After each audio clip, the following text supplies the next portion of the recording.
Manta, airdrop critiqué, attaque DOS et soupçons de blanchiment d'argent. L'airdrop du token Manta, lié au layer 2 de la blockchain Ethereum, ETH, a suscité des retours mitigés au sein de sa communauté, certains participants s'étant plaints d'une allocation ne couvrant même pas leurs frais de transaction. En parallèle, des soupçons de blanchiment d'argent planent au-dessus de certains membres de Manta.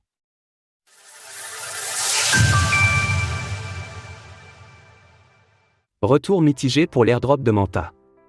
Il y a quelques jours, le layer 2 de la blockchain Ethereum, ETH, Manta faisait parler de lui après avoir dépassé Base, le réseau Coinbase, en termes de valeur totale verrouillée, TVL, au sein du classement des réseaux de seconde couche. Et ce, avant même que son token éponyme, le Manta, soit lancé et distribué suite à un airdrop basé sur des systèmes de quête, du stacking ou encore via l'acquisition de tokens non fongibles, NFT. Depuis, la TVL de Manta a presque doublé, passant de 845 millions à presque 1,5 milliard de dollars. Ce faisant, Manta a également dépassé le layer 2 Métis sur la même métrique, et siège désormais à la 3e place des layers 2, derrière Arbitrum One, 10,7 milliards de dollars, et Optimism, 5,5 milliards de dollars. Mais cet airdrop semble loin d'avoir conquis sa communauté, certains n'ayant pas hésité à le critiquer de pire airdrop de tous les temps. Effectivement, certains participants ont souligné que leur allocation ne suffisait parfois même pas à rembourser leurs frais de transaction initiaux. D'autres encore ont dépensé des sommes importantes afin d'acquérir des NFT Manta sur le marché secondaire dans l'optique de profiter de l'airdrop, mais là aussi avec une maigre allocation à la clé par rapport au prix qu'avaient pu atteindre certains d'entre eux. Selon DeFi certains NFT qui s'échangeaient à plus de 1000 $ l'unité n'ont rapporté qu'environ 130 $ sous forme de token Manta lors de l'airdrop.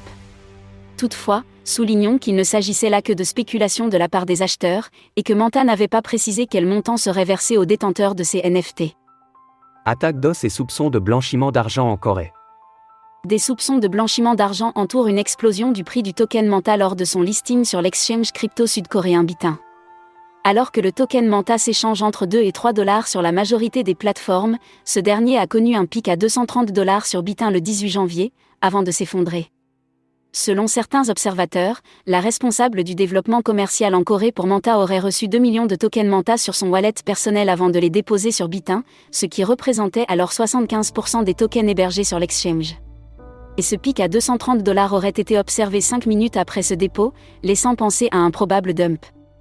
Toutefois, le bénéfice n'a dû être que partiel, très peu d'ordres d'achat ayant dû être passés à 230 $, les quelques concernés ayant sûrement été placés au prix de marché, market buy, dans la précipitation lors du listing. Quoi qu'il en soit, les fonds générés, 5 millions de $, auraient été transférés vers l'adresse appartenant, de manière présumée, cela est invérifiable, à la personne de chez Manta. Manta a répondu à ces accusations sur X, confirmant que 2 millions de tokens avaient bien été envoyés sur Bitin, mais que cela avait été fait dans le but de sécuriser de la liquidité.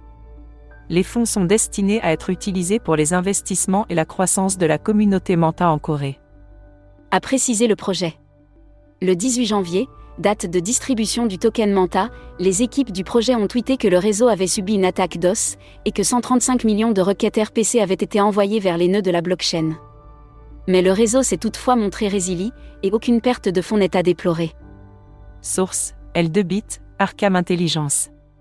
Retrouvez toutes les actualités crypto sur le site cryptost.fr.